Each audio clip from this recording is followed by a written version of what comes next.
Shalom, selamat pagi Bapak Ibu dan saudara-saudari sekalian. Bersyukur untuk Tuhan tambahkan satu hari yang luar biasa dalam hidup kita. Mari kita berdoa untuk siap mendengar renungan firman Tuhan. Selamat pagi Bapak, kami bersyukur untuk hari yang baru dan berkat yang baru pada pagi hari ini. Terima kasih untuk anugerah-Mu.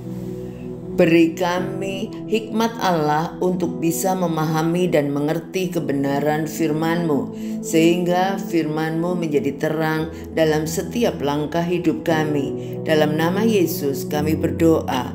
Amin.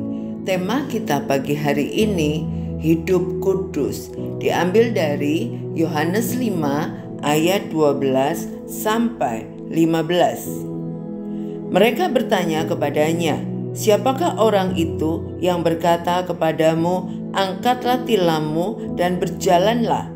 Tetapi orang yang baru sembuh itu tidak tahu siapa orang itu, sebab Yesus telah menghilang ke tengah-tengah orang banyak di tempat itu.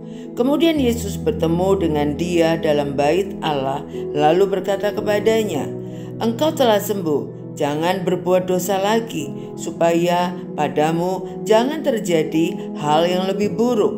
Orang itu keluar lalu menceritakan kepada orang-orang Yahudi bahwa Yesuslah yang telah menyembuhkan dia. Yesus berkata bahwa dosa menyebabkan tragedi-tragedi dalam hidup kita. Ia meminta kita untuk menjalani hidup kudus, karena jika kita menyerah pada dosa, kita menundukkan diri kita kepada setan, bapa segala dosa. Tunduk kepada dosa artinya tunduk kepada setan. Allah tidak memperhitungkan dosa kepada orang percaya, tapi iblis memperhitungkannya. Meskipun Allah tidak memperhitungkan dosa-dosa kita terhadap kita tidak bisa membiarkan dosa membodohi kita, karena saat kita kompromi dengan dosa, berarti mengizinkan setan memiliki akses terhadap kita.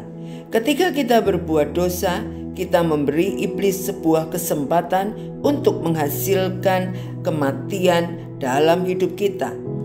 Cara untuk menghentikan ini adalah dengan mengakui dosa itu. Allah itu setia dan adil untuk melepaskan pengampunan dan melenyapkan dosa kita dalam daging kita. Darah Yesus terus-menerus menyingkirkan setan dan benteng-bentengnya dari hidup kita. Di hadapan Allah, dosa-dosa kita tidak membuat kita menjadi orang yang lebih berdosa daripada perbuatan benar yang dilakukan oleh orang-orang yang tidak percaya Yesus. Dosa adalah sesuatu yang mematikan, yang orang Kristen pun harus menghindarinya. Tetapi apakah kita berdosa atau tidak menentukan kebenaran kita di hadapan Allah. Orang-orang percaya yang lahir baru ada di dalam Kristus. Sekalipun kita masih hidup di dalam daging, tetapi sebagai ciptaan baru, kita tidak lagi mengikuti hawa nafsu kedagingan kita. Apa motivasi Anda untuk menjalani hidup kudus? Anda hidup kudus secara supernatural karena sifat dasar Anda telah diubah secara supernatural.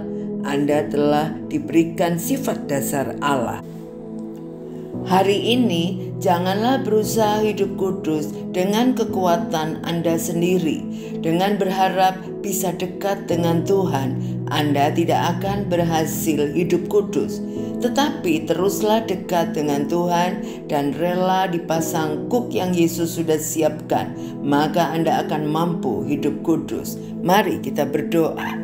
Terima kasih Tuhan untuk kebenaran firman-Mu pada pagi hari ini. Kami mau selalu menjaga hidup kudus, tetapi tidak dengan kekuatan kami sendiri, tetapi hanya dengan mencari wajah Allah setiap hari, melekat kepada Tuhan. Kami akan mampu hidup kudus, karena kami memiliki Roh Kudus yang akan menolong kami, membuat kami hidup benar di mata Tuhan. Ini adalah anugerah yang luar biasa. Ampuni kami bila kami sering menggunakan kekuatan kami sendiri, bahkan kami jauh dari Engkau, sehingga kami gagal untuk hidup hidup kudus.